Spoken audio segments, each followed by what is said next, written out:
अस्सलामु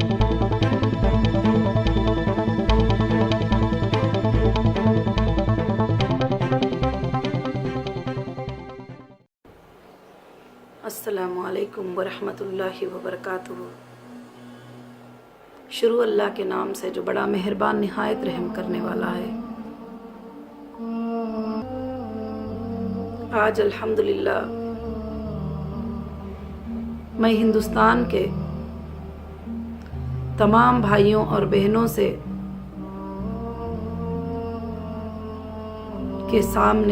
तमाम भाइयों और बहनों के सामने एक ज़रूरी टॉपिक पे बात करना चाहती हूँ, जो बहुत ही ज़रूरी है। आज मेरी टॉपिक ना बिज़नेस के ताल्लुक़ से है, ना मेरी टॉपिक किसी को तकलीफ़ पहुँचाने के ताल्लुक़ से है। आज मेरी टॉपिक कुछ ख़ास एक हिस्से को इंसाफ दिलाने के लिए है, उनको जस्टिस दिलाने के लिए है। कल रात मैं देख रही थी कि बहुत सारे न्यूज़ेस को मैंने देखा कि न्यूज़ में कोविड-19 के बारे में बताया जा रहा है और सेकेंड जो राउंड कोरोना का आया है, जिससे लोगों को बहुत ही तकलीफ़ हो रही है। वाकई में हमारे भी जानने वालों में बहुत सारे लोगों को जो है ये बीमारी का सामना करना पड़ रहा है। ये सब कुछ मैंने न्यूज़ देखी तो मुझे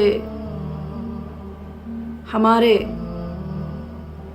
जो जेलों के अंदर रहते हैं, कैद होके रहते हैं, उन बहनों और भाइयों के बारे में बहुत ही फिक्र हुई सोचकर। खासकर से महाराष्ट्र जो ओवर क्राउड जेल्स हैं, जिसमें प्रिजनर्स को उनके जो राइट्स है वो राइट्स टोटली मिल नहीं पाते। मैं उस बारे में सुनाना चाहती हूँ, क्योंकि मुझे बहुत सारे ईमेल आए कि आपका जो सफ़र था जेल का वो कैसे रहा, किस तरह से रहा, आपको क्या क्या तकलीफ़ें पेश आए, क्या परेशानियाँ पेश आए, क्या होता है। बहुत सारे लोग इस बात को सुनने की ख्वाहिश रखते थे, मगर मुझे कभी ये ज़रूरत नहीं समझी कि मैं इन बातों को जो है सुनाकर क्या कर सकते हैं, कुछ नहीं कर सकते। मगर कल रात मैं जब सोई तो मुझे पूरी रात नींद नहीं आई। मैं बैकल्ला वुमेन्स प्रिजन में 15 महीनों से ज़्यादा उन बहनों के साथ मैं रही थी। मुझे उनकी याद आई, मेरा दिल बहुत तड़प उठा। मैं आज उस टॉपिक पे बात करना चाहती हूँ कि जो कॉन्स्टिट्यूशन में जो राइट्स है वो राइट्स ना मिलने के टॉपिक पे, जो लोग इनोसेंट हैं वो भी जेलों के अंदर हैं, उनको इंसाफ दिलाने के टॉपिक से, और बहुत सारे लोग वहाँ रहकर जो इनजस्टिस होते ही उनके लिए मैं आज एक बात करना चाहिए। तो मेरे हिंदुस्तान के भाइयों और बहनों में ये बताना चाहती हूँ कि बहुत सारे लोगों को जेल का नाम सुनते ही डर उठ जाता है, कांप उठते हैं। बात भी सही है, क्योंकि तकलीफ वाली चीज़ है, परेशानी वाली चीज़ है, सबसे पहले अपने रिश्तेदारों से दूर होने वाली चीज़ है। मगर इन सारे चीज़ों से हटकर, इन सारे बातों से हटकर मैंने कुछ चीज़ें जेल में देखा है जो हमारे इंडियन कॉन्स्टिट्यूशन के खिलाफ है, जो कोर्ट्स आर्डर देते हैं उसके भी खिलाफ है। मैं कुछ चीज़ें बताना चाहती हूँ कि जब किसी इंसान को किसी इल्जाम में उसको अरेस्ट करते हैं तो वो मुजरिम नहीं बन जाता जब तक के कोर्ट में वो मुजरिम साबित ना हो जाए और जजेस उस पर मोहर ना लगा दे कि ये बंदे ने ये गुनाह को किया है और ये एविडेंसेस के साथ साबित हुआ है। जब तक जिस मुद्दत में जो लोग जेल के अंदर रहते हैं उनको कहा जाता है under trial prisoners. Under trial prisoners means वो अभी भी ना गुनहगार साबित हुए हैं ना सच्चे साबित हुए हैं। उनको एक शक की बुनियाद के ऊपर इन्वेस्टिगेशन करने के लिए रखा जाता है। और दूसरी बात मैं ये भी बताती हूँ कि मैंने कई औरतों से जेल में कुछ बातों को सुना और कुछ स्टोरीज को सुना मैंने, तो उनके स्टोरीज ऐसे हैं कि उनको छोटे छोटे केस में अरेस्ट करके लाते हैं। उसके बाद में उनके घर वाले उनसे रिश्ता दूर कर लेते हैं, उनके शोहर उनसे रिश्ता नाता काट देते हैं और कहते हैं कि जेल को गई है, अब उसके साथ क्या जिंदगी है। मगर मैं उन सबको एक मैसेज देना चाहती हूँ कि इंडिया के कानून के हिसाब से, जब कानून के दायरे के हिसाब से एक औरत को अरेस्ट करते हैं तो मैं सैल्यूट करती हूँ हमारे इंडियन कॉन्स्टिट्यूशन का कि जब उसको अरेस्ट करते हैं तो 2 कांस्टेबल्स लेडीज जो है उसके साथ जो है कंटिन्यूसली रहते हैं। बगैर 2 कांस्टेबल लेडीज के WPC के किसी भी औरत को अरेस्ट करने का अधिकार नहीं है। यहाँ तक कि जब ऑफिसर इन्वेस्टिगेशन भी करते हैं तो मैंने देखा है अगर 1 मिनट के लिए क्वेश्चंस भी करना होता है, अगर वो 1 मिनट के लिए कहीं चाय पीने के लिए भी जाना चाहती हैं वो लेडीज तो वो जाने नहीं देते, बताते हैं कि नहीं यहाँ बैठो, हम बिल्कुल अकेले में कोई बात जो है सवाल नहीं करेंगे। मगर जो है मैं सैल्यूट करती हूँ हमारे कॉन्स्टिट्यूशन को। इसमें एक मालदार औरत के साथ ही ऐसा नहीं होता कि जो 2 कांस्टेबल साथ में रहे। एक छोटे से छोटे जुर्म में भी जो औरत को पकड़ते हैं, जो अरेस्ट करते हैं, तो उसके साथ 2 लेडीज रहते ही, वो भी 24 घंटे, दिन में भी और रात में भी। अब वहां पर तो कोई गलत होने का, कोई गलत नजर उठा के देखने का सवाल ही नहीं पैदा होता। वहां पर जो एक औरत होती है वो टोटल अल्हम्दुलिल्लाह सेफ होती है अल्लाह के फजल करम से। अब अरेस्ट में लोग उनको ये सोचते हैं कि अभी ये तो अरेस्ट हो गई, ये तो मुजरिम है, उसको पकड़ लिए। देखिए, जब अरेस्ट करते हैं एक FIR होता है जिसको कहते हैं FIR, फर्स्ट इंफॉर्मेशन रजिस्ट्रेशन। ये सबको राइट्स होता है, कोई भी जाकर एक इंफॉर्मेशन रजिस्टर करवा सकते हैं कि ऐसी बात है, ऐसी बात है, ऐसा गुनाह हो रहा है, फलाना हो रहा है, फलाना हो रहा है। अब ऑफिसर्स का काम है, जो ऑफिशियल होते हैं, ACP होते हैं, सर्किल इंस्पेक्टर होते हैं, जो कमिश्नर्स होते हैं, उनका काम है कि उस FIR को रजिस्टर करेंगे और उसको ले जाकर जो है जज के सामने, जजेस के सामने पेश करेंगे। हाँ, अब ये पेश करने के तरीकों में भी बड़ी नाइंसाफी होती है। उनका काम भी होता है कि वो चेक करें किसके ऊपर FIR किया जा रहा है, क्या किया जा रहा है, क्या प्रूफ है जो करने वाले के पास, क्या सबूत है वो करने वाले के पास।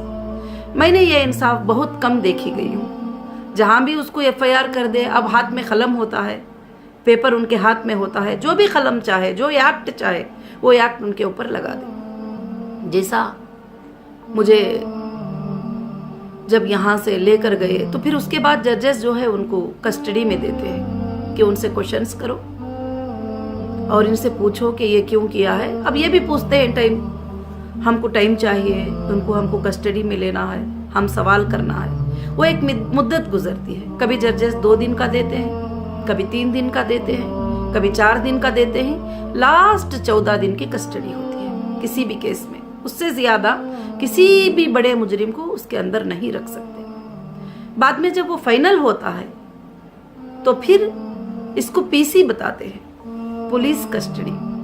पुलिस कस्टडी को PC बताते हैं।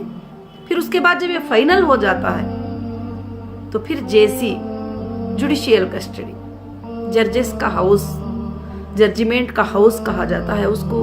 अगर देखा जाए तो एक इंसाफ का घर, एक क्राइम कंट्रोल हाउस, बहुत सारे चीजें उसको हम बोल सकते हैं कि क्राइम को कंट्रोल करने के लिए वगैरह वगैरह वहां पर ले जाकर लोगों को रखते हैं। मगर हमारे कॉन्स्टिट्यूशन ने, चाहे वो मजलूम हो चाहे मुजरिम, दो भी होते हैं। ये अरेस्ट होने वालों में मजलूम भी होते हैं, जो गुनाह ही नहीं करता है उसको भी अरेस्ट कर लेते ही। अब इन्वेस्टिगेशन करने तक के लिए, बेल मिलने तक के लिए मजलूम को भी वहां रहना पड़ता है।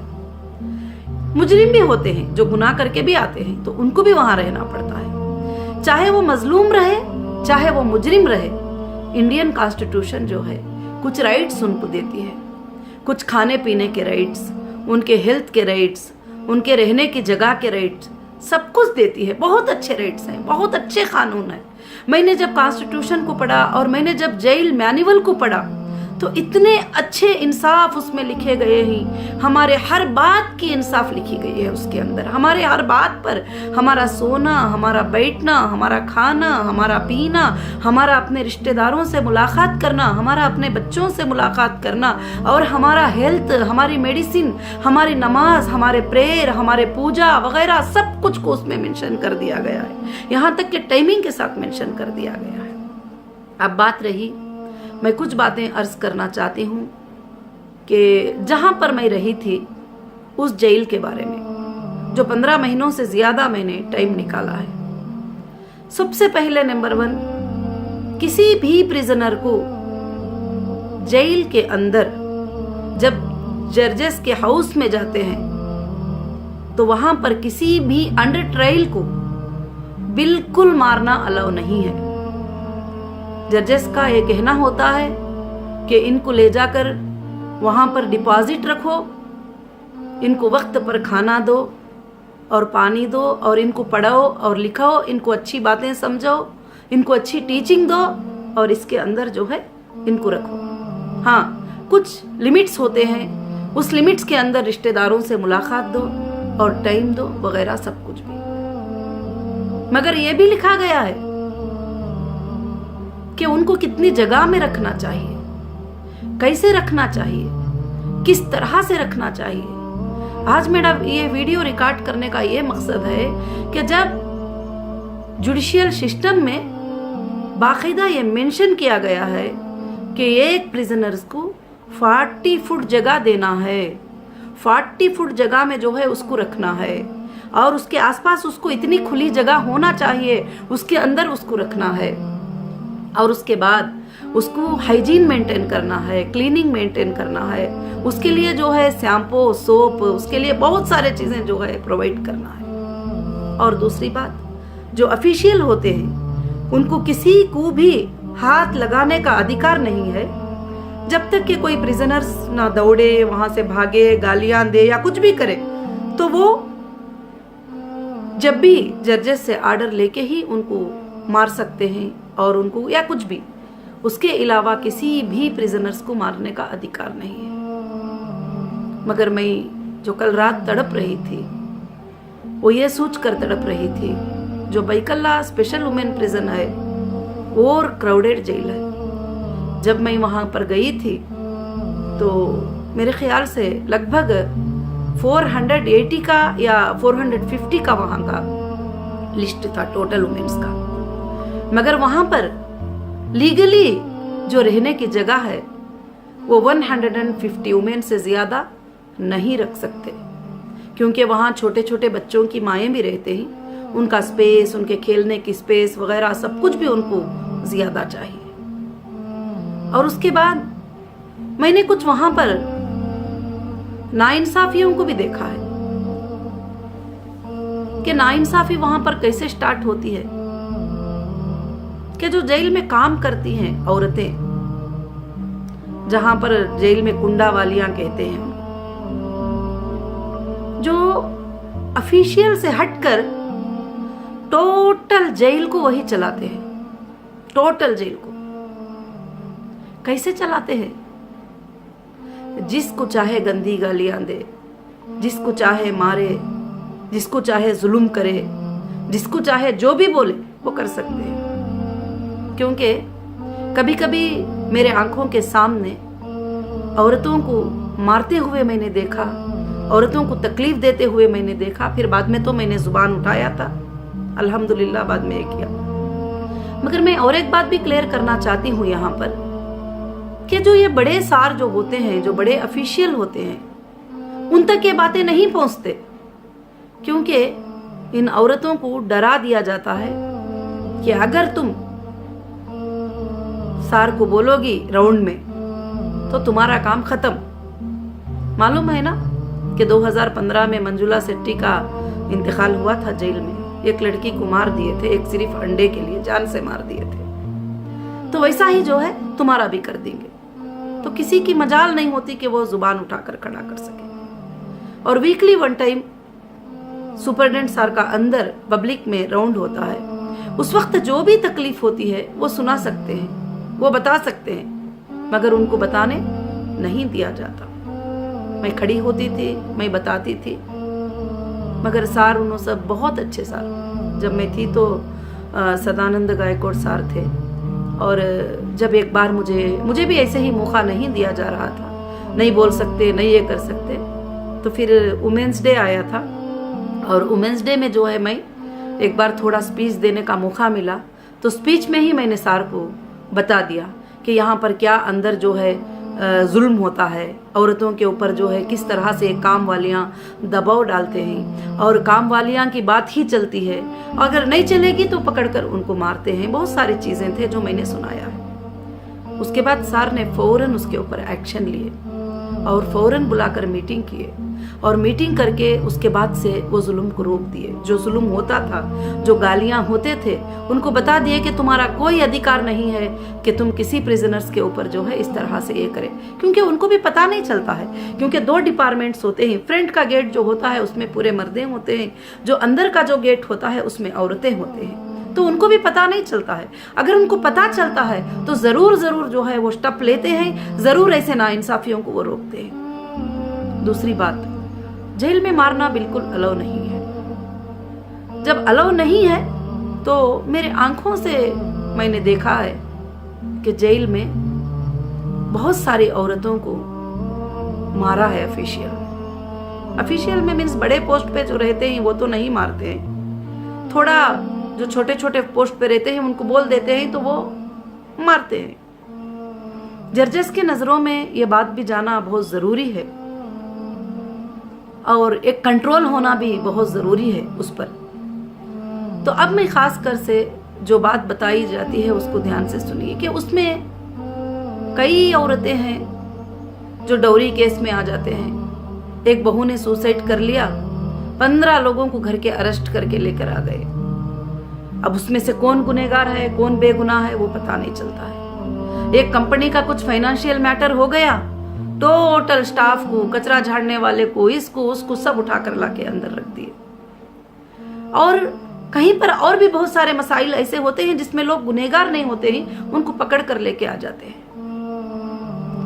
उसके बाद जो है वहां पर जो जगह दी जा रही है क्राउड की वजह से, जिसको एक लादी कहते हैं, चाहे बैकल्ला जेल क्यों ना हो, चाहे अथर रोड जेल क्यों ना हो, इन जेलों में एक लादी कहा जाता है।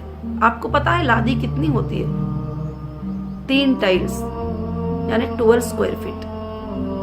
12 स्क्वायर फीट की जगह दी जाती है जिसमें सोना है, जिसमें रहना है, जिसमें अपने सामान को रखना है।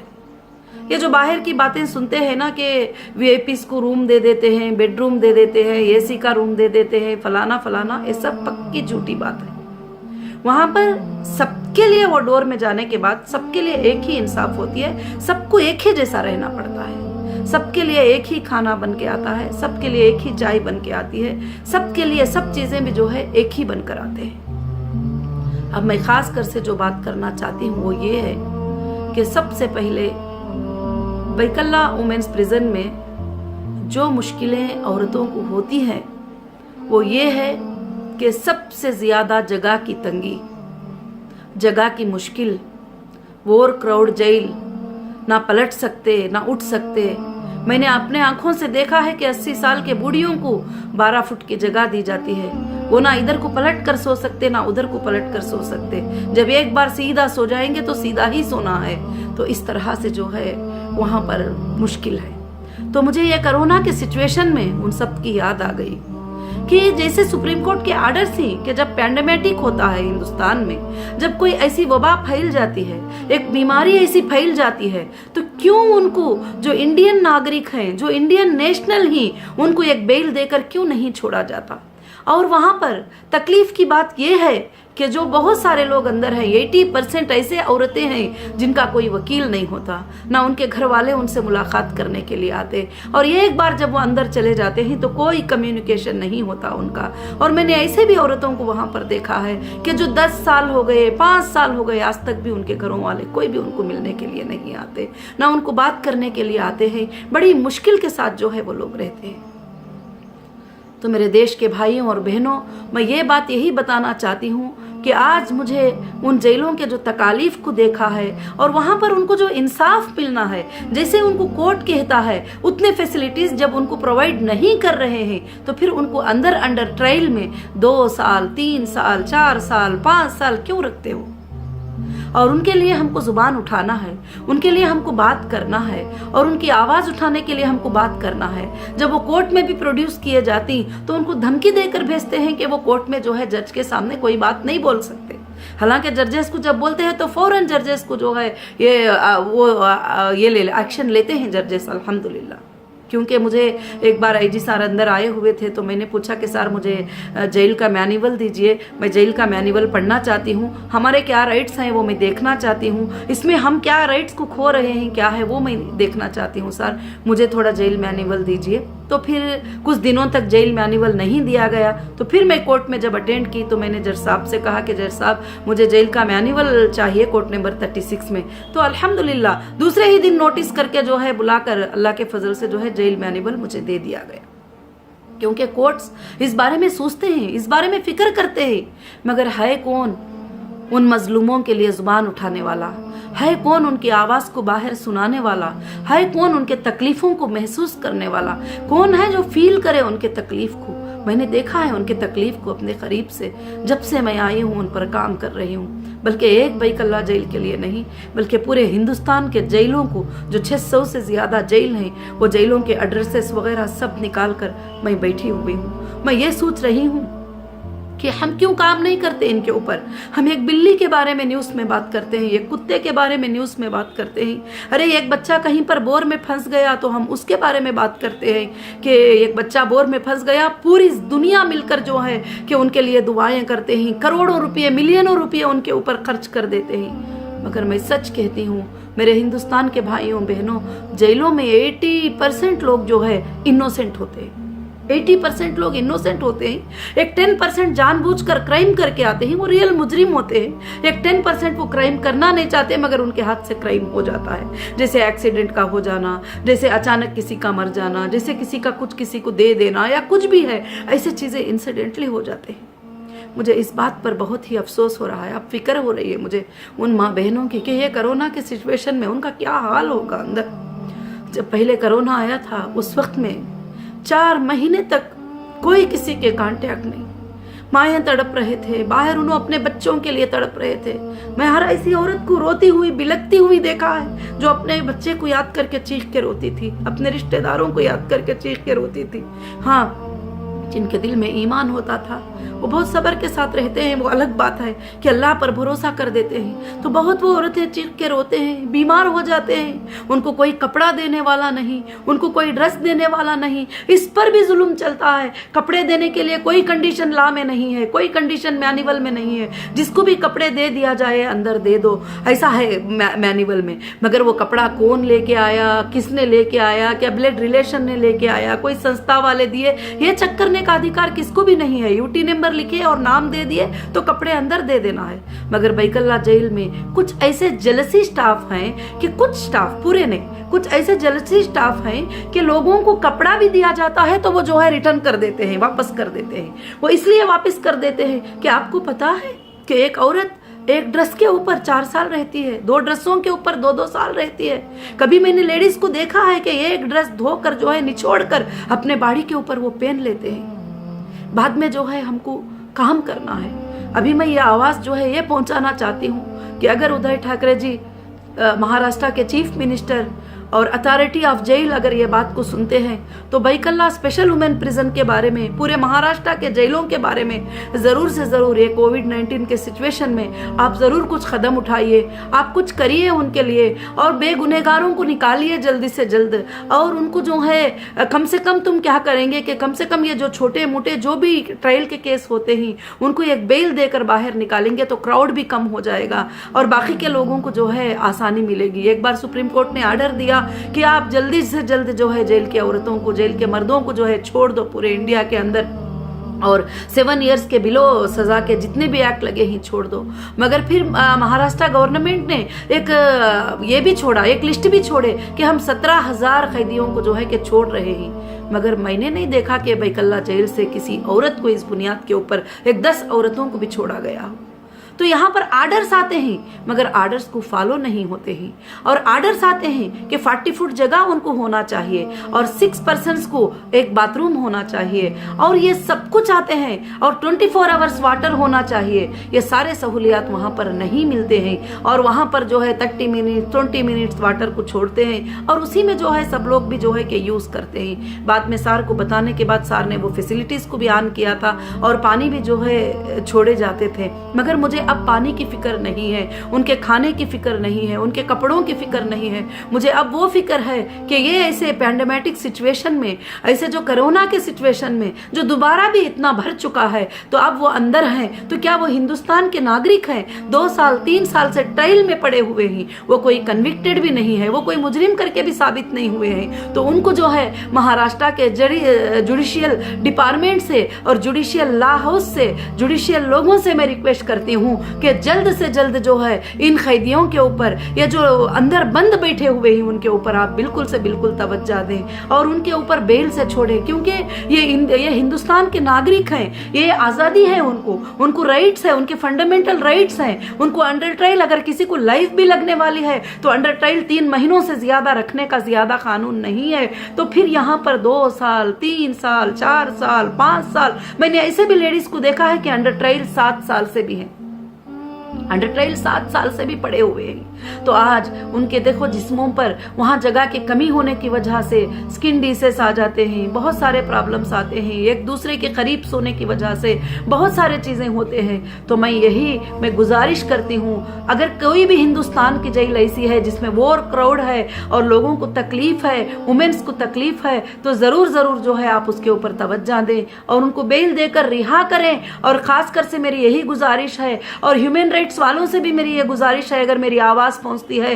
तो आप ह्यूमन राइट्स है तो उन सिस्कियां लेने वालों के लिए आप बिल्कुल उनके राइट्स के लिए खड़े हो जाइए। हाँ, बहुत संस्था वाले दिखाने के लिए आते हैं वहां पर, मगर संस्था वालों का कुछ भी नहीं चलता और संस्था वाले अंदर आते हैं तो फिर वो भी वहां जो अंदर जो बातें बोलते हैं उसी के ऊपर चलने लग जाते हैं। तो खास कर से जो है मैं ये गुजारिश करती हूँ कि ऐसे लोगों के लिए जो हिंदुस्तान के तकरीबन जो है 3 लाख से या 4 लाख से ज्यादा लोग जो है आज जेलों के अंदर हैं और अंडर ट्रायल में हैं, तो उन अंडर ट्रायल के लोगों के लिए, हाँ, जो कन्विक्टेड हैं, जिनको सजा हो गई है, उनके बारे में हम कोई कमेंट्स नहीं कर सकते क्योंकि वो जजेस का फैसला होता है। और जो अंडर ट्रायल हैं उनके लिए कोशिश करिए। न्यूज़ चैनल वाले भी, मीडिया वाले भी छोटे छोटे न्यूज़ को बताते हो कि छोटी छोटी चीज़ों के न्यूज़ को बताते हो, छोटे छोटे चीज़ों को लेते हो, मगर ऐसे न्यूज़ को क्यों नहीं बताते जिनकी जुबानें बंद हो चुके हैं, वो अंदर तकलीफों को बर्दाश्त कर रहे हैं। सबसे बड़ी तकलीफ है कि वो अपने रिश्तेदारों को मिल नहीं पाते, उनको जो तकलीफ होती है वो बता नहीं पाते, जो परेशानियां उनको आते हैं वो ये कर नहीं पाते। तो फिर क्यों जो है आप लोग उनके लिए जुबान नहीं उठाते हैं? तो इसलिए मैं चाहती हूँ कि खास कर से ऐसे पैंडेमिक सिचुएशन में, ऐसे कोरोना के सिचुएशन में महाराष्ट्र के टोटल वॉर क्राउड जेल जो है और उसमें निजामिया को भी तकलीफ होती है, फिर भी जो 8 महीने मैंने 6 महीने कोरोना सिचुएशन में अंदर थी, मैंने देखा है कि जहां तक हो सकता है वो बहुत अच्छे से हैंडल करते हैं। ऐसा नहीं कि हैंडल नहीं करते। हाँ, कुछ स्टाफ होंगे 5-6 गिने चुने, वो लोगों को तकलीफ देते हैं, बातचीत करते हैं। मैं आगे जाकर एक PIL इंशाअल्लाह फाइल करने वाली हूँ उसके बारे में कि कैसे जो है प्रिजनर्स को जो है तकलीफ पहुंचाएंगे, कैसे जो है वुमेन्स को जो है तकलीफ पहुंचाएंगे, कैसे हमारे अंदर रहने वाले भाइयों को अपना राइट्स क्यों नहीं दे रहे हैं। और भी मैंने वहां पर एक चीज देखा था कि जैसे कोर्ट को प्रोड्यूस करना होता है तो कोर्ट को प्रोड्यूस करने के लिए जो है मर्दों को, औरतों को एक ही बस में बिठाकर कोर्ट में प्रोड्यूस करवाते हैं। एक MH06 एक बार मुझे एक बस में लेकर गए मुझे प्रोड्यूस करने के लिए। उसमें हम 3 वुमेन्स थे और हमारे WPC 6 हो सकते हैं, मगर उसमें 19 जो है मर्दे भी थे वही बस में। क्या ऐसे सिचुएशन में क्या वहां पर मुश्किल नहीं आ सकती औरतों को? तो क्यों औरतों की बस अलग हो, मर्दों की बस अलग हो? बिल्कुल उनको अलग अलग बसों में जो है भेजा जाए। और मैं खास कर से उदय ठाकरे जी को जो है इंशाअल्लाह एक अपॉइंटमेंट लेकर मैं जरूर मुलाकात करके वहां के जो भी सिचुएशन है मैं इंशाअल्लाह मैं सुनाने के लिए एक मैटर को प्रिपेयर कर रही हूं कि वो मैटर पे जरूर वो ध्यान देंगे और खास कर से महाराष्ट्र के जेलों के ऊपर वो ध्यान देंगे। और मैं हिंदुस्तान के प्राइम मिनिस्टर साहब मोदी से भी मैं रिक्वेस्ट करती हूँ कि वो टोटल हिंदुस्तान के जेलों के बारे में एक बार बात करें। टोटल हिंदुस्तान के जेलों में क्या क्या फैसिलिटीज है वो उनके बारे में बात करें। वहां उनको फिल्टर वाटर देने का हुक्म है, कहाँ फिल्टर वाटर दिया जाता है एक बार आप चेक कर ले। और जो जो सहूलियात उनको देना चाहते हैं वो सहूलियात वहां बिल्कुल से बिल्कुल नहीं है। वो सारे सहूलियात सिर्फ पेपर्स पे, डॉक्यूमेंट्स पे, मैनुअल में रह गएगी, मगर जो सहूलियात मिलना है वो सहूलियात उनको नहीं मिलते ही। और अंडर ट्रायल को कन्विक्टेड के जैसे बिहाव करते हैं, अंडर ट्रायल को भी जो है जैसे सजा वालों के जैसा सोचते हैं। और वहां पर छोटे भी लोग आते हैं, बड़े भी लोग आते हैं, बिजनेस वुमेन भी आते हैं, लायर्स आते हैं, जजेस आते हैं, ACP में कई लोग आ जाते हैं, मगर वहां पर जो है एक छोटा सा जॉब करने वाली कांस्टेबल भी जो है इतना गलत बिहेव करती है। तो उनके बारे में जो है उनको कुछ गाइडलाइंस होना चाहिए कि उनको किस लिमिट में रहना चाहिए, कौन से लिमिट में बात करना चाहिए, कौन से लिमिट में बात नहीं करना चाहिए। और भी दूसरी बात जो है कि मैंने महाराष्ट्र के जेल में और भी एक चीज देखा है कि जैसे जेल का लॉकअप सुबह में 6 बजे खुलता है तो शाम में 6 बजे डालने का ऑर्डर है। मैं सारे मैनुअल चेक कर ली, इवन महाराष्ट्र के मैनुअल में भी यही बात है, मगर वहां पर ऐसा नहीं है। मगर 12 बजे से 3 बजे तक फिर से लॉकअप कर देते हैं, जो उस टाइम पे थोड़ा एयर लेने का टाइम होता है, लेडीज को कपड़े वगैरह सुखाने का टाइम होता है, और उस वक्त में थोड़ा पढ़ने लिखने का टाइम होता है, थोड़ा जो है कुछ काम करने का वक्त होता है, उस वक्त में उनको लॉकअप में जो है रख देते हैं। ये सारे चीजों के ऊपर भी जो है ह्यूमन राइट्स वाले भी ध्यान दें और गवर्नमेंट्स भी ध्यान दें, ऑफिशियल भी ध्यान दें और मीडिया भी ध्यान दे। और खास कर से मैं रिक्वेस्ट करती हूँ, मुझे किसी को बुरा भला नहीं बोलना है, मगर मैं रिक्वेस्ट करती हूँ, मैं तड़प रही हूँ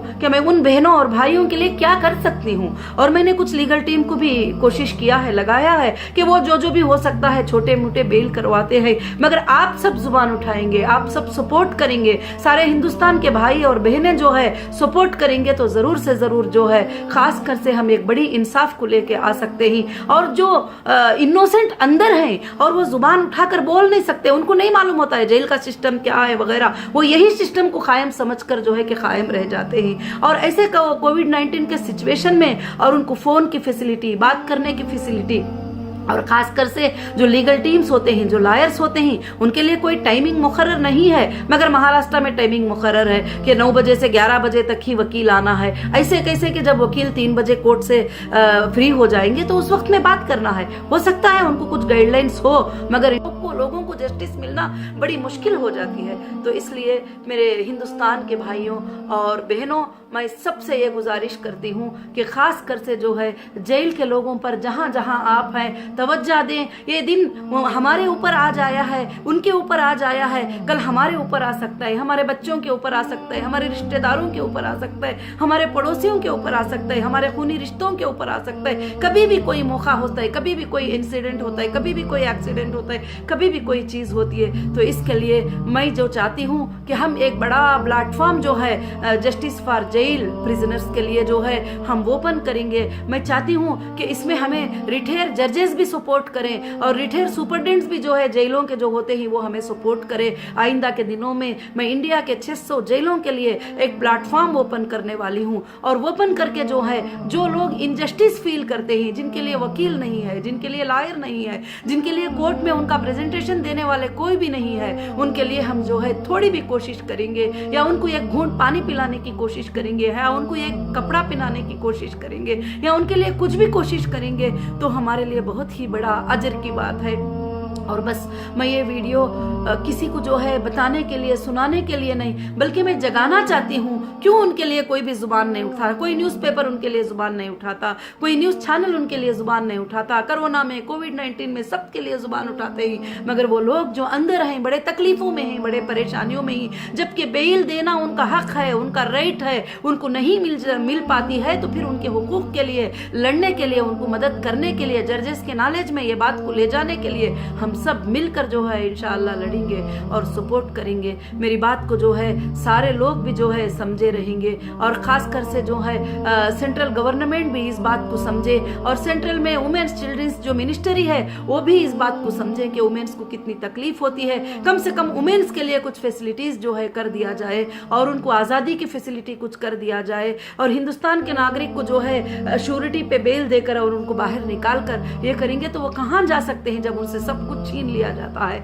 तो फिर वो जो है जो भी फेस करेंगे वो जो भी चीज़ है। तो बस मैं यही गुजारिश करना चाहती हूँ मेरे सारे हिंदुस्तान के भाइयों और बहनों से, सारे मीडिया के मेरे भाइयों और बहनों से, सारे ह्यूमन राइट्स के लोगों से, और सारे गवर्नमेंट से, सारे स्टेट गवर्नमेंट से, सारे हिंदुस्तान के गवर्नमेंट से, ये जेल के लोगों के लिए आप ज़रूर से ज़रूर कुछ कोशिश करिए, कुछ फिक्र करिए, और जो ये इनजस्टिस होते हैं अंदर रहकर उनको जस्टिस दिलाने की कोशिश करिए, क्योंकि सबसे ज्यादा बेजुबान हो जाते हैं जब वो अंदर जाकर वो जुबान ही नहीं खोल सकते, वो कुछ बोल ही नहीं सकते।